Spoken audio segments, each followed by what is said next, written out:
If you study World War II long enough, there's a moment when you realize the war wasn't only fought on beaches, skies and ruined cities, it was fought in backyards, alleyways, community plots and tiny strips of soil behind blackout curtains. The home front wasn't a secondary battlefield, it was the backbone of survival. Ordinary families learned how to coax food out of land, exhausted by rationing, shortages, and constant uncertainty. They didn't garden for hobby or aesthetics. They gardened because failure meant hunger. And that's why their lessons hit differently today. Whether someone is a survival-minded prepper, a homesteader, or a historian fascinated by the ingenuity of civilians in crisis, these overlooked strategies from the 1940s still have the power to keep a family fed. If you're watching this on Echoes of Survival, stick with me for the next minute, because understanding how people grew food under the absolute worst circumstances is more relevant than ever. Supply chains crumble quickly, prices rise, droughts, floods, political tension. None of it is hypothetical anymore. World War II gardeners worked with less than most of us can imagine, yet they produced more than anyone expected. Their knowledge wasn't academic. It was necessity forged into habit. Today, we're going to uncover 8 of those hidden techniques, practical, proven, and entirely usable right now, so you can adopt them in your own backyard, balcony, or community plot. Consider this an overlooked chapter of survival history brought back to life. Lesson 1 is that the right crops matter more than the number of crops. World War II gardeners didn't waste soil or time on fragile, low-yield, water-hungry plants. They focused on calorie-dense, reliable producers like potatoes, carrots, cabbage, kale, beets and beans, foods that stored well and delivered actual sustenance. A modern gardener can copy this blueprint by choosing a small set of high-return crops instead of chasing exotic varieties. 2 4x8 beds of potatoes alone can yield enough calories to feed a family for weeks. Beans, trellised vertically, provide both protein and nitrogen for the soil. Cabbage becomes sauerkraut for months of storage without refrigeration. The wartime rule was simple.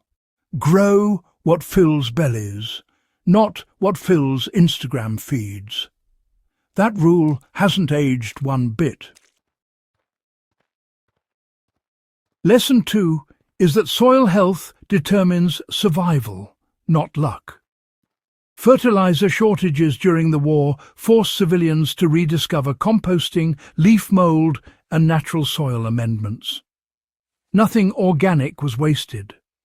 Grass clippings, kitchen scraps, shredded newspaper, manure from urban stables, everything fed the soil. Today, this lesson translates directly into building a compost pile that never stops running. If you want a modern adaptation, maintain 2 piles, one active and one resting. Turn them weekly. Mix green nitrogen material with brown carbon material. In 6 to 12 weeks, you've recreated the same nutrient-rich wartime growing medium that kept families alive. The key wasn't perfection, it was consistency. So, lesson 3 is that, succession planting turns small plots into year-round food engines. During the Second World War, manuals encouraged folks to plan their gardens almost like a military schedule. Nothing ever stayed empty for long. Once radishes or early lettuce were harvested, in went fast-growing carrots or maybe late beans. When cabbage was pulled, winter greens took its place. You can actually use the same system by mapping out your planting months ahead of time. The moment one crop finishes, another starts. Over the course of a whole year, even a modest garden can produce 3 or 4 rotations, multiplying your output without needing to expand the footprint at all. This principle alone, honestly, is enough to turn a hobbyist garden into a real survival garden. Lesson 4 is that, well, preserving food is part of gardening, not just some afterthought. Wartime households canned, dried, pickled, salted and fermented as naturally as breathing, really. They didn't plant crops they couldn't preserve. If they grew tomatoes, they planned to make sauce and paste. If they grew cucumbers, they planned for pickles. If they harvested cabbage, sauerkraut followed. A modern household ought to adopt the same mindset.